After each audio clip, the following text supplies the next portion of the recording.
1, 2, 1, 2. Kill the zombies by shooting them in the head. They can't eat you if you make them dead. Shoot the zombies, shoot the zombies, shoot the zombies, hey! Hey guys, me again. I personally blame the success of my Gears of War tips video on the fact that I got it out before anyone else got theirs out. But I hope that it was because it was a genuinely good video. Because I'm a bit late to the party for Left 4 Dead tips. But here we go anyway. First, I want to share the 3 basic rules that should always be followed. The first rule is stick together. This is probably the most obvious rule. Split up and it will be easy for the infected to pick you off one by one.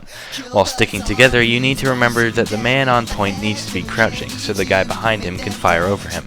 The second rule is move fast. The director doesn't spawn boss infected at certain locations along the level. He spawns them at certain times as well. If you stay in one spot, don't expect the zombies to stop coming. Keep moving.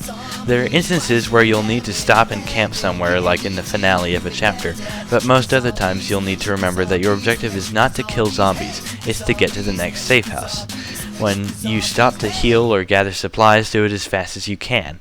The third rule is most important. Communicate. If you don't have a headset, stop playing the game, stop playing this video, and go out and buy one. Text chat just doesn't cut it here. Even though the different types of zombies make very distinct sounds, call them out. Just because you heard a dry heave from a boomer doesn't mean everyone else did.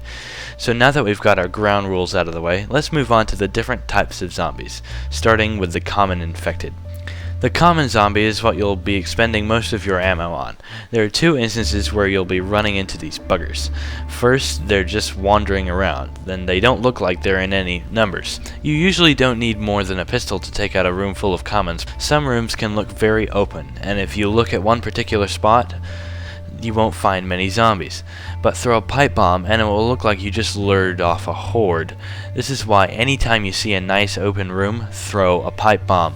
People are tempted to save these for a horde, but in reality the best way to take out a horde is with bullets or molotovs. Pipe bombs are best used to lure out any hidden zombies or buy you time to make a dash somewhere. Whenever you throw a pipe bomb, most zombies will just run right past you. So use a pipe bomb when you need to get from safety point A to B without running into any zombies. Boss zombies will not be attracted to a pipe bomb, so you'll still need to keep an eye out for them when you're using one. A Molotov is best used in 2 situations. The first is against a tank, but I'll talk about that later when I get to talking about boss zombies. The second use for it is against a horde. A horde is when you're faced with many common infected at once. Sometimes they come randomly and you will hear them coming as they make a lot of zombie noises and the music will change. Sometimes you will alert a horde if you get vomited on by a boomer or shoot a car with its light flashing. But nevertheless, if you alert a horde, you need to back yourself into a corner. This is where your Molotovs come in. Throw one at a bottleneck such as a doorway or a window that you know will be used as an entrance for zombies. This will kill a good portion of the zombies before they even get to you. If the horde gets right up close to you, you need to get your team backed up into a corner. 2 people in front crouching and meleeing, and 2 people behind and shooting. Meleeing causes the zombies to be constantly pushed off from you, minimizing the damage everyone is taking.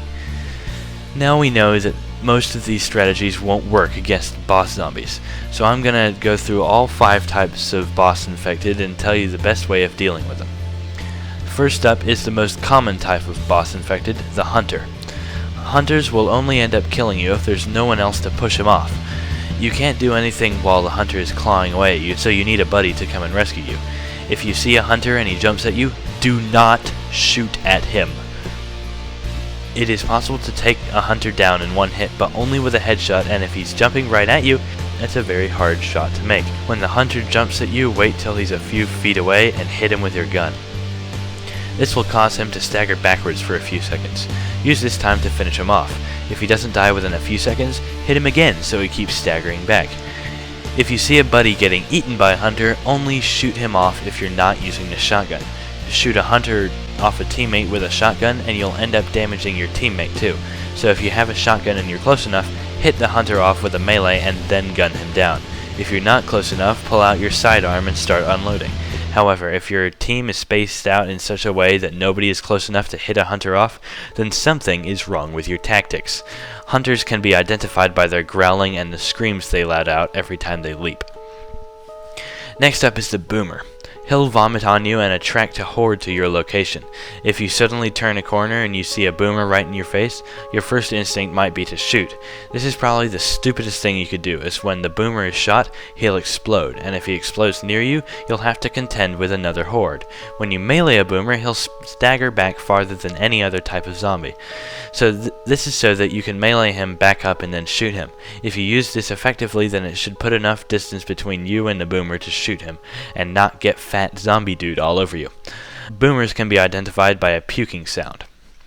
The smoker is probably the most annoying of the zombies. He can screw everything up for you at the worst possible times. His ability is to grab a hold of you with his tongue and drag you away.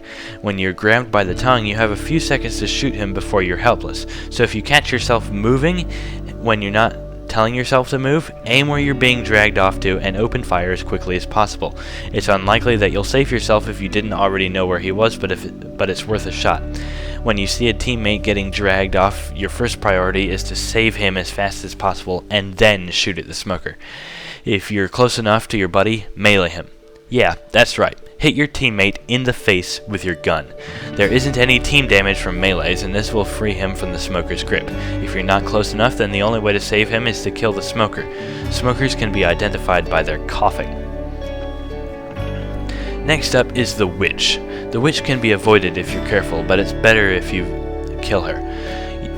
You'll hear her first as she is crying. When you get close to her, she might stand up a bit and growl at you.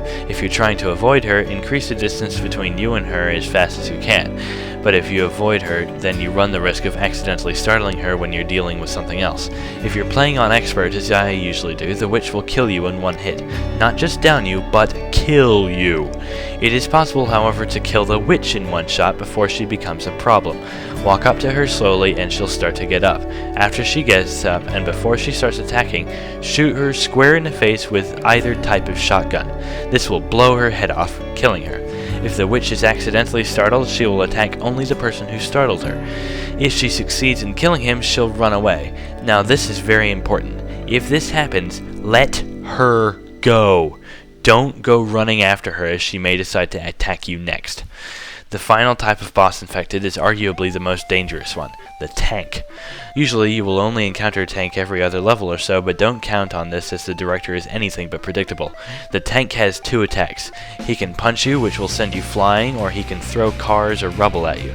Don't think strafing will be able to dodge the rubble. It will hit you. The best way to avoid this attack is by finding cover, but if you find yourself in an open area, start strafing in one direction, then when the tank throws the rubble at you, reverse direction. This usually works as he throws it towards where you would be if you kept going in the same direction. The first thing you'll want to do when you see a tank is light him on fire using a gas can or a Molotov. This will keep damaging him, and if all else fails, you can run away and let the fire kill him. There are certain spots where this will not work, such as the sewer levels. If you light the tank on fire in here, be careful not to lead him into the waist-high water, as this will put the fire out. If you know the tank is coming, the more people on your team with shotguns the better. These will kill him faster than an M16 or an Uzi. Don't use the hunting rifle except at the beginning of certain stages. It's next to useless compared to the other two. The tank can be identified by his roaring and the cars flying straight at you. The final thing I want to talk about is versus mode. The same rules apply to the survivors as they do in campaign. Just remember that the boss zombies will likely be more coordinated, and the move fast rule applies double this time.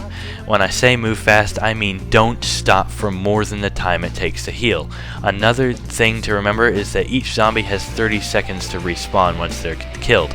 So if you kill 3 or 4 at once, now is the time to move, as you have 30 free seconds to get as far as possible without running into anyone on the other team. Advice for the infected team.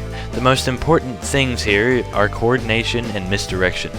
You need to combine your skills. There are usually 2 hunters, 1 smoker, and 1 boomer spawned, so make up combos. Have a boomer vomit on one of them, and if they throw a cocktail, use the smoker to drag them through the fire. When the others try to come to the rescue, pounce on them with your hunters.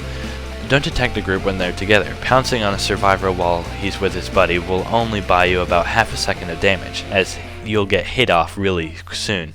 Instead, aim for the people who get left behind or run ahead. This will create misdirection. Have a hunter pounce on someone who's been separated. The team will turn around, leaving them vulnerable for an attack from behind. One of my favorite strategies to use is to have the boomer and the smoker work together. Have the smoker drag someone back to where they're both standing and have the boomer vomit on him. The other survivors will have trouble getting in to kill either one of you because you've surrounded yourself with a large, horde-shaped shield. That's pretty much all I've got time for. One last strategy before I go. Almost every finale area has a closet. Hide in there and use the same tactics as you did when crouching in a corner. Just remember to get out of there when the tanks come. This should help anyone having trouble with the game. If you've got any questions, feel free to leave them in the comments section. Zombies, hey, they'll lamp around in blood and cover things in stains. They'll moan and groan and try to eat your flesh and brains. But if you lead them down an alley, you can snipe them pretty badly. Cause the best way to kill zombies is by shooting them in the head. Kill the zombies by